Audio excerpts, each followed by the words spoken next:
Hello guys, आपका स्वागत है फिजिक्स पीवाई की for NEET JEE and CBSE में। अगर आपको कॉन्सेप्ट अच्छे से समझ में आ जाए तो वीडियो को लाइक करना और हमारे चैनल को सब्सक्राइब करना मत भूलना। अब इस क्वेश्चन में क्या कह रहा है मेरे भाई, the graph below describes the motion of A ball. ये जो ग्राफ दिया है ये एक बॉल के मोशन को डिस्क्राइब करता है रीबाउंडिंग फ्रॉम ए हॉरिजॉन्टल सरफेस। एक बॉल के रीबाउंड को ये जो है ग्राफ एक्सप्लेन करता है, डिस्क्राइब करता है। Being released from A point above the surface. एक बॉल को कुछ हाइट पर, एक सरफेस के हाइट से रिलीज किया और रिलीज करने के बाद उस बॉल के मोशन को ये जो ग्राफ बनाया जाता है, उस बॉल के मोशन का ये ग्राफ बनाया जाता है। The quantity represented on the y axis is, भाई हॉरिजॉन्टल पर तो टाइम आ गया, एक्स एक्सिस पर, वाई एक्सिस पर कौन सी क्वांटिटी आएगी ये हमें बताना है। ध्यान से समझना है भाई, रटना नहीं है किसी भी तरह का, और सिर्फ समझना है। ये बॉल है, ये बॉल जो है इस ग्राउंड पर आकर के हम जो है छोड़ते हैं भाई, यहां से बेसिकली तो छोड़ा और ये बॉल जो है आती है ग्राउंड पर। जब इस बॉल को यहां से रिलीज किया तो यहां पर इनिशियल वेलोसिटी क्या हो जाती है, जीरो। बहुत आसानी से आप बोल सकते हो इनिशियल वेलोसिटी क्या हो जाती है, जीरो।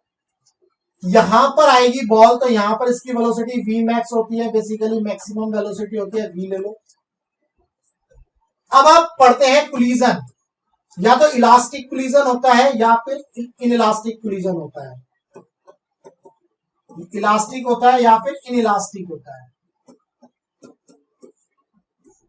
इलास्टिक कोलिजन के केस में अगर ये बॉल जो है ग्राउंड से टकराई तो ये बॉल वापस ऊपर जाएगी भाई, ये बॉल वापस ऊपर जाएगी और सेम हाइट पर जाएगी।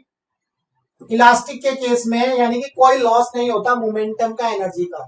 ये बॉल यहां से टकराएगी और सेम वेलोसिटी से, वी मैक्स वेलोसिटी से ऊपर जाएगी और यहां पर इसकी वेलोसिटी जीरो हो जाएगी।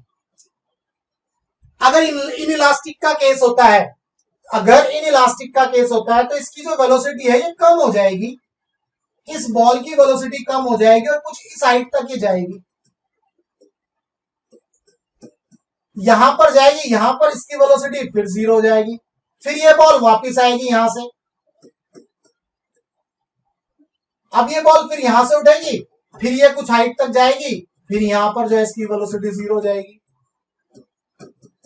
ये फिर नीचे आएगी बॉल,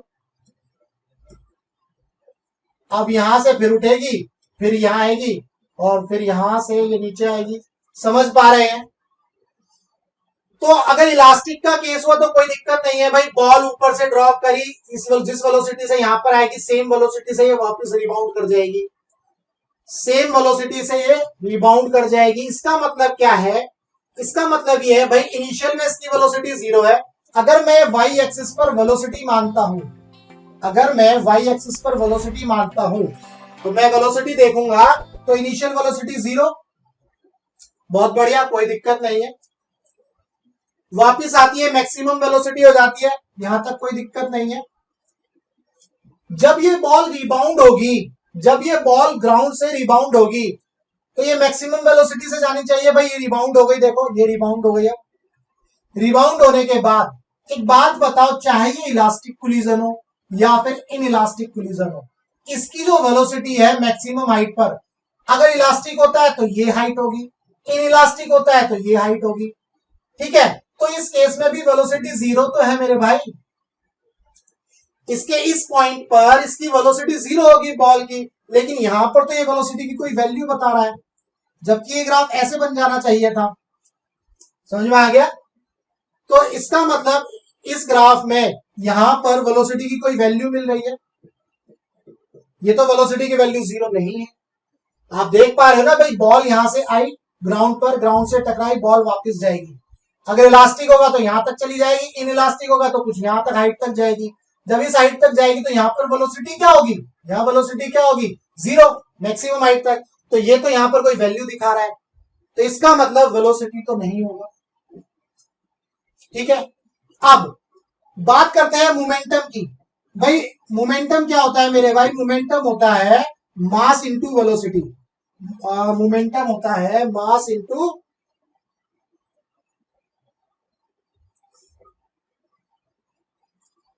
मोमेंटम होता है मास इंटू वेलोसिटी।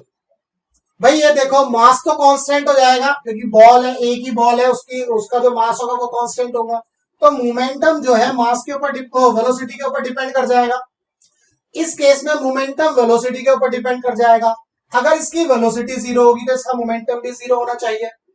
अगर इसकी वेलोसिटी इस पॉइंट पर जो ये मैं बोल रहा था मैक्सिमम हाइट पर जीरो होनी चाहिए थी तो इसका मोमेंटम भी जीरो होना चाहिए था।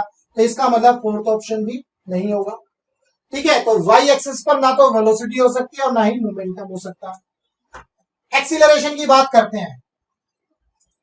एक्सीलरेशन तो बहुत आसानी से आप बोल सकते हो यार, जब आपने बॉल ड्रॉप करी तो ये कौन सी कंडीशन हो गई, फ्री फॉल वाली कंडीशन। ये कौन सी कंडीशन है, फ्री फॉल। फ्री फॉल के केस में जो एक्सीलरेशन होता है वो एक्सीलरेशन ड्यू टू ग्रेविटी के इक्वल हो जाता है। वो एक्सीलरेशन ड्यू टू ग्रेविटी के इक्वल हो जाता है। और एक्सीलरेशन ड्यू टू ग्रेविटी चाहे बॉल नीचे आए या टकराने के बाद बॉल ऊपर जाए, दोनों ही केस में एक्सीलरेशन जी के इक्वल होता है। और जी की वैल्यू क्या होती है, कांस्टेंट। लेकिन यहां पर जी की वैल्यू क्या हो रही है, चेंज हो रही है, चेंज हो रही है, चेंज हो रही है।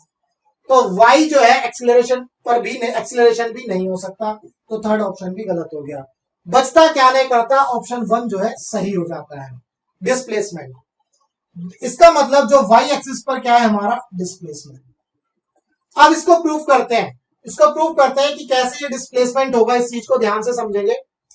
कैसे समझेंगे भाई, इस चीज को ध्यान से समझना है। देखो मैंने बताया इस केस में एक्सीलरेशन कांस्टेंट होगा यानी कि जी होगा, इसमें तो कोई दो राय नहीं है।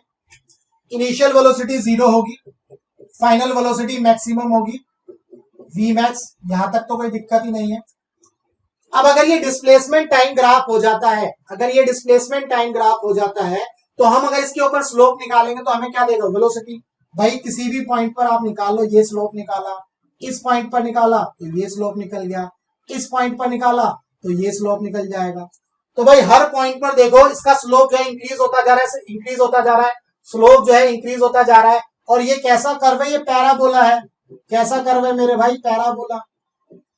ये कौन सी इक्वेशन से पता चलता है, s is equal to u t plus half a t square वाली इक्वेशन से। s is equal to u t minus half g t square.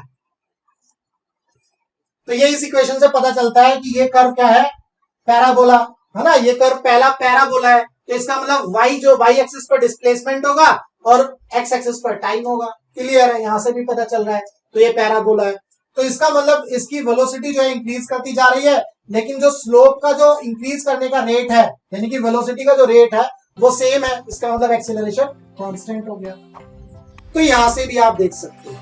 ठीक है, आगे इसमें देखो यहां पर गया मैक्सिमम डिस्प्लेसमेंट हुआ, फिर इसका डिस्प्लेसमेंट नेगेटिव हो जाता है। देखो यहां समझो, बॉल को यहां से छोड़ा, ये डिस्प्लेसमेंट मैक्सिमम हुआ। अब इनइलास्टिक कोलिजन हुआ, जब ये इनइलास्टिक हुआ तो बॉल यहां से टकराई, ये यहां तक गई। तो अब इस केस में अगर आप डिस्प्लेसमेंट देखोगे तो कम हो गया, फिर यहां से छोड़ा, यहां आई, फिर यहां आई, फिर ये इस तरह से चलती है।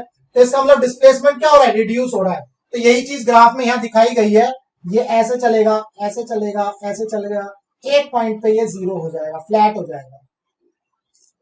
समझ में आ गया। तो एक पॉइंट पर जो डिस्प्लेसमेंट है वो जीरो हो जाएगा।